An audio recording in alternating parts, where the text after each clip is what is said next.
Je vais décrire dans ce tutoriel toutes les étapes, donc pas à pas, pour, à partir de l'expression d'une fonction, afficher un tableau de valeurs, pour régler la fenêtre graphique et afficher finalement la courbe représentative de la fonction.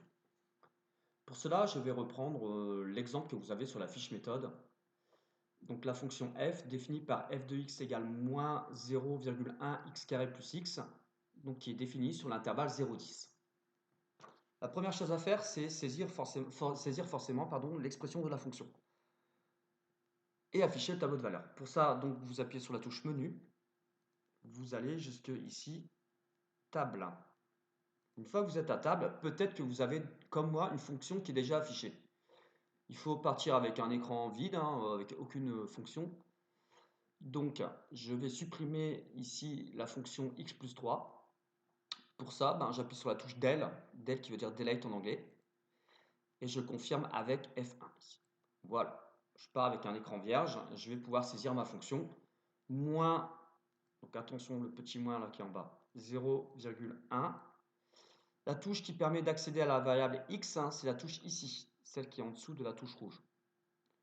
Elle est peut-être pas tout à fait au même endroit, vous, elle est peut-être à côté. Vous regardez en fonction du modèle. Voilà, il faut trouver la touche qui ressemble à celle-là. X carré plus x. J'ai saisi ma fonction. Pour afficher le tableau de valeur, maintenant, avant de l'afficher, il faut régler le tableau de valeur. C'est-à-dire qu'il faut expliquer, il va falloir régler que la première valeur de x c'est 0 et on va jusque 10. On reprend les éléments, on reprend tout simplement l'ensemble de définitions. Et le prof demande un pas de 1. C'est demandé généralement c'est demandé dans les questions. Un pas de 1, ça veut dire que pour x, on va aller de 1 en 1. Donc on va x égale 0, x égale 1, x égale 2, x égale 3, etc. jusqu'à 10. Pour régler mon tableau de valeurs, donc j'appuie ici sur 7. Start, on avait dit qu'on commençait pour x égale 0. End, on a dit qu'on allait jusqu'à 10. On reprend l'ensemble de définitions. Et step, comme vous savez, ça veut dire pas en anglais. Donc, par défaut, j'ai 1. Je vais laisser la valeur 1 parce que c'est ce qui est demandé. Je valide avec entrée. Et ici, vous avez vu, c'est écrit table. Donc, pour avoir la table, j'appuie ici sur F6. J'ai la table qui s'affiche et qui correspond bien à ce que vous avez sur le document. Donc voilà, après, vous remplissez le document qui est donné dans une éval ou même là sur la fiche méthode.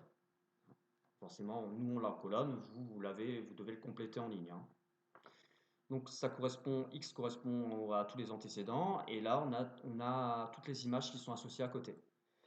L'image de 0 c'est 0, l'image de 1 c'est 0,9, l'image de 2 c'est 1,6, etc. À chaque fois, donc j'ai un point de la courbe qui est donné. Le point de coordonnées 0, 0, le point de coordonnées 1, 0, 9, etc. Des choses qu'on a déjà travaillé précédemment. Ça.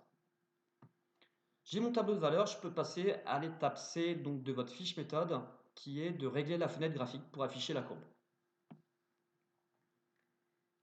Pour ça, donc, je rappuie sur la touche menu et comme je veux afficher la courbe, donc, je vais aller ici dans graphe. J'ai un petit bug sur le logiciel qui fait que je suis obligé à chaque fois de ressaisir la fonction. Vous, en principe, c'est pas la peine. Moi, à la beau être saisie, à chaque fois, ça me marque erreur, comme s'il n'y avait rien de saisi. C'est un petit bug du logiciel, c'est pas grave. Voilà, donc vous, en principe, ça, vous n'aviez pas à le faire. Maintenant, donc, pour régler la fenêtre, on va régler la fenêtre graphique quand c'est donné sur le document. Parce que si j'appuie sur Draw tel que c'est actuellement, vous voyez que là, j'ai un morceau de la courbe. Moi, j'aimerais bien que la courbe soit centrée vraiment sur tout l'écran de la calculette. Je reviens en arrière. Donc, pour régler la fenêtre graphique, on va aller ici sur Windows. Vous voyez au-dessus de la touche F3, Windows, fenêtre en anglais. Donc, pour ça, on appuie sur Shift et après sur F3. Xmin, je vais prendre la plus petite valeur de x, c'est-à-dire ici, dans cet exemple, c'est 0. Xmax, je prends 1. Scale, c'est les graduations. Ça veut dire que dès que vous avez x égale 1, vous aurez un petit trait, x égale 2, vous aurez un petit trait. C'est l'unité graphique. On va de 1 en 1 pour les graduations. Bon, ça on verra plus tard, hein, je vous montrerai en classe aussi. Dot, on n'y touche pas. Ymin, on va prendre comme c'est donné sur le document. La plus petite valeur que je retrouve pour y, c'est 0. Et ymax, hein, je vous demande de prendre 2,6. La fonction ne va pas au-delà de 2,5, c'est la plus grande valeur. La plus grande valeur de y et la plus petite sont parfois données dans le tableau de valeurs, il suffit d'aller chercher dedans, mais pas toujours. Mais ces petits détails, subtilités, on verra ça plus tard en classe, hein. Pour l'instant, on va se contenter de saisir ce qui est marqué sur le document. Scale, alors cette fois, je vais prendre 0,5. Si je laisse 1, je vais avoir que 2 traits, 2 petites graduations. Voilà, je vous montrerai en classe la différence. Ici, on va prendre comme le prof a dit, on va prendre 0,5.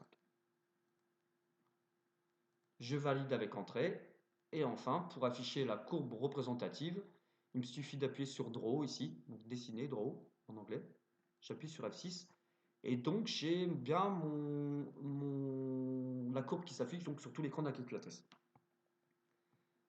Pour revenir à cette histoire de scale, hein, l'échelle, à chaque fois que j'ai un petit trait ici, ça correspond à x égale 1. Donc x égale 1, x égale 2, x égale 3. Et ainsi de suite, on voit bien jusque x égale 10, hein, si on compte bien tous les petits traits. Et là, j'ai pris 0,5 pour y. Donc là, j'ai un petit trait, ça fait 0,5, 1, 1,5, 2, 2,5. Un tout petit peu au-dessus parce que j'avais pris y max égale 2,6. Donc voilà, j'ai fini de décrire, j'ai fini d'expliquer tout ce que vous avez sur la fiche méthode, donc étape par étape. Après, forcément, ce sera à vous d'adapter tout ça, toute cette démarche à la fonction que vous aurez à traiter en exercice.